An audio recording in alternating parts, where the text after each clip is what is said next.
ఈ మాట నేను నీతో కూడా చెప్తున్నాను శరణ్య. నీ విషయంలో నేను చాలాసార్లు తప్పుగా ప్రవర్తించాను.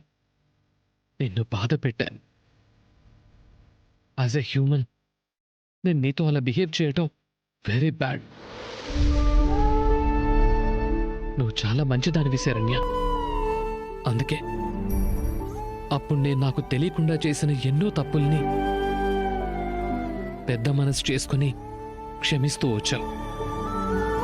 అది చాలా గొప్ప విషయం శరణ్య. ఎవరు చెప్పారండి నేను మిమ్మల్ని క్షమిస్తూ వస్తున్నానని? భరిస్తూ కదా వస్తున్నాను.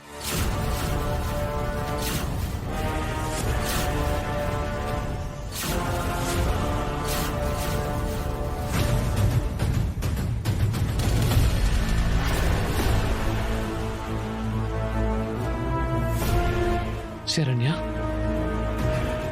భరించడం అంటే అది నీ ఇష్టంతోనే కదా. తప్పక ఏం చెయ్యాలో ఎవరితో బాధ చెప్పుకోవాలో అర్థం కాక అలా భరిస్తూ వచ్చాను.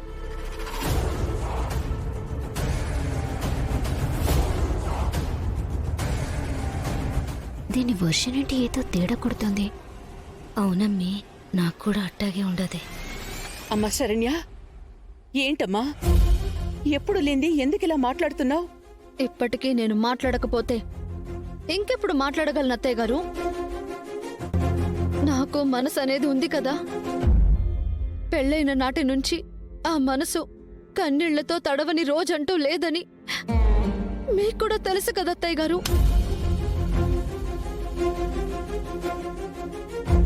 అయినా కాని మీరు ఇప్పటి వరకు నా కన్నీళ్లు తుడుస్తూ నా పక్కన నిలబడి ధైర్యాన్నిస్తూ ముందుకు నడిపిస్తూనే వచ్చారు.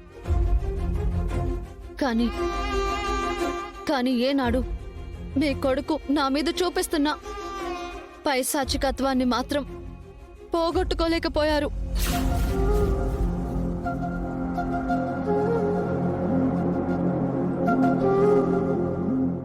శరణ్య, ఇప్పుడు ఇవన్నీ ఎందుకు బయటకు తీస్తున్నావు? దర్శన్ మారిపోయాడు కదా అని మీరనుకుంటే సరిపోతుందా అత్తయ్య గారు? ఆ నమ్మకం నాకుండాలి కదా.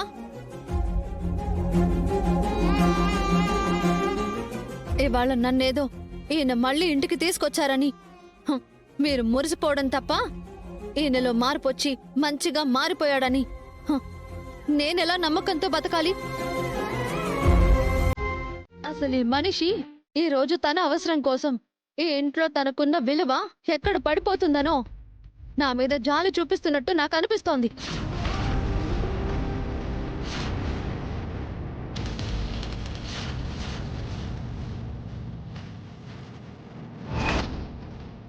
నా భర్త మంచిగా మారాడు అంటే మాత్రం ఆ మాటని ఒప్పుకునేంత అమాయకత్వం నాలో లేదు.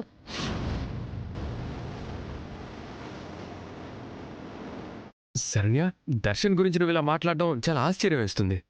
ఈయన నాతో ప్రేమగా ఉంటున్నారు అంటే కూడా నాకు ఆశ్చర్యంగా ఉంది బావగారు. నిన్నటి వరకు నేనేదో తప్పు చేశాను అని ప్రచారం చేస్తూ నేను పక్కనుండగానే మరొక అమ్మాయిని ప్రేమిస్తూ తిరిగారు.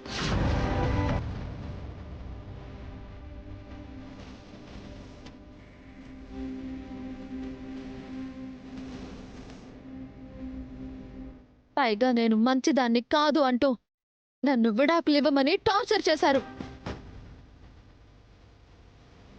చివరికి ఈ గడప దాటించి ఉమ్మడి కుటుంబాన్ని ముక్కలు చేయించిన ఘనత నా కంటగట్టే ప్రయత్నం చేశారు.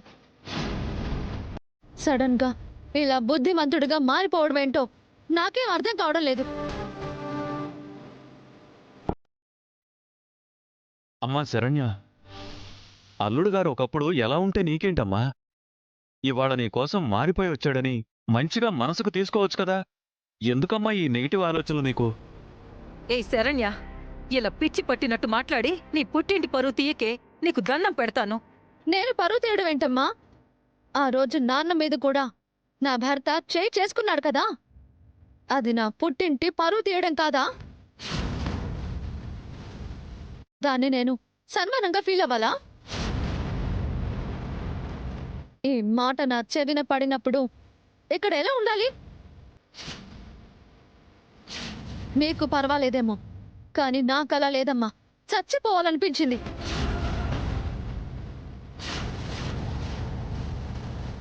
ఇక చాలా ఆపు. నేను ఆపను.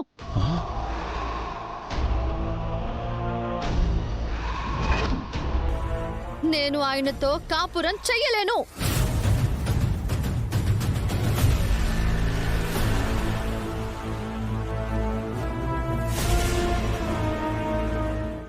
అమ్మా, మీరెవరు ఈ విషయంలో జోక్యం చేసుకోవద్దు. నా ఏడుపేదో నన్ను ఏడవనివ్వండి.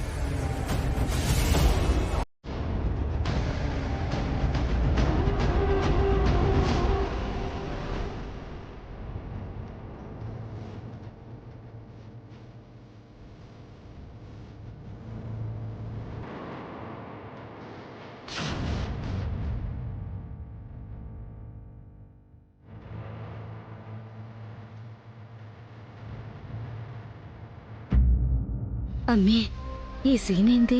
అటు తిరిగి ఇటు తిరిగి నీకు అనుకూలంగా మారినట్టు అనిపిస్తా ఉండదే. అదేగా నాకు అర్థం కాని కంటెంట్. నాకు అర్థమవుతుంది వదిన, నువ్విదంతా కావాలనే నా కోసమే చేస్తున్నావు. ఎలాగైనా నీకు అన్నయ్యతో విడాకులవ్వాలనే అందరి మధ్య చెడ్డదానిగా ప్రవర్తిస్తున్నావు.